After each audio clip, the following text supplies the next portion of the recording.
ఈరోజు నాకు చాలా సంతోషంగా ఉన్నది. కరెక్ట్గా ఈ రోజుకి నేను టుడా చైర్మన్గా బాధ్యతలు తీసుకుని కరెక్ట్గా 1 ఇయర్ అవుతుంది. సో ఈ 1 ఇయర్ మీ అందరి సహకారంతో నేను మంచిగా ఏమేమి చేశానని కూడా మీ ముందు చెప్పేదానికోసం మిమ్మల్ని ఇక్కడ ఇన్వైట్ చేయడం జరిగింది. మీడియా మిత్రులందరూ నాకు ఈ సంవత్సరం పాటు నాకు అందరూ బాగా సహకరించారు. మీ అందరూ సహకారం నాకు 100% లభించిన వల్లనే నేను ఈ 365 డేస్ కూడా అన్నింటిలో కూడా సక్సెస్ఫుల్గా చేయడం జరిగింది.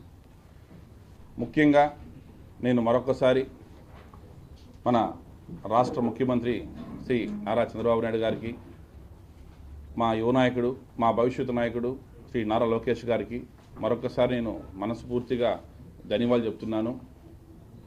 నాకన్నా ముందుగా ఎంతోమంది చైర్మన్లుగా టుడాలో ఉన్నారు.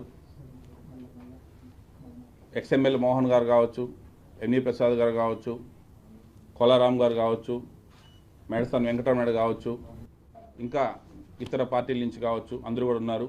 వాళ్ళందరూ కూడా రాజకీయ నేపథ్యంతో ఎమ్మెల్యేలుగా ఉన్నప్పుడు కావచ్చు, లేదంటే వాళ్ళ ఫోర్ ఫాదర్స్ పొలిటికల్ వాళ్ళందరూ కూడా ఈ పదవిని చేశారు.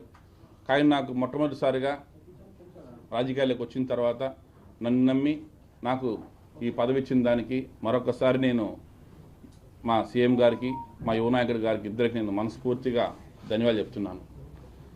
నేను ఈ 365 రోజులు కూడా ఏ రోజు కూడా ఒక్కరోజు కూడా ఎక్కడ కూడా వేస్ట్ చేయకుండా 365 డేస్ని 365 అవకాశాలుగా నేను వాడుకొని ప్రతిరోజు కూడా టుడా పరిధిలో ఉన్నటువంటి 9 నియోజకవర్గాలు కూడా నేను కంటిన్యూగా దానిపైన వర్క్ చేసి డెవలప్ చేయాలనే ఒక సిద్ధాంతంతో టుడాలో వర్క్ చేశాను.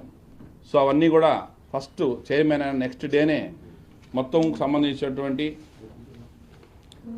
1165 గ్రామ పంచాయతీలకి సెక్రటరీని పిలిచి 39 మంది మండలాలు ఎంపీడీఓని పిలిపించి ఇక్కడ కచాపి ఆడిటోరియంలోనే ఎప్పుడు ఇంతవరకు రాష్ట్రంలో ఏ అర్బన్ అథారిటీలో కూడా చేయనటువంటి విధానాన్ని ఫస్ట్ టైం ఇంప్లిమెంట్ చేసి వాళ్ళకందరికి కూడా అసలు టుడా అంటే ఏంది, టుడా పరిధి ఏం చేస్తుంది, పంచాయత్ సెక్రటరీ దానికి లింక్ ఏముంటుంది అనేసి వాళ్ళకి ఎక్స్ప్లెయిన్ చేసి చెప్పటం, అదేవిధంగా అప్రూవల్స్ అన్నీ కూడా అనాథరైజ్ లేబర్స్ అన్నీ కూడా ఆపే విధంగా ప్లాన్ చేయటం, వాళ్ళని కూడా గైడ్ చేసి అప్రూవల్ చేసుకుంటే వాళ్ళకి ఏమేమి లాభాలు వస్తాయి, వల్ల వాళ్ళకి బ్యాంక్ లోన్స్ ఏమొస్తాయి, ఫెసిలిటీస్ ఇన్ఫ్రాస్ట్రక్చర్ ఏరియాలో పోతాయి, ఇవన్నీ కూడా రూరల్ ఏరియాలో కూడా చెప్పే విధంగా కూడా వాళ్ళకందరూ కూడా ట్రైనింగ్ ఇవ్వడం జరిగింది.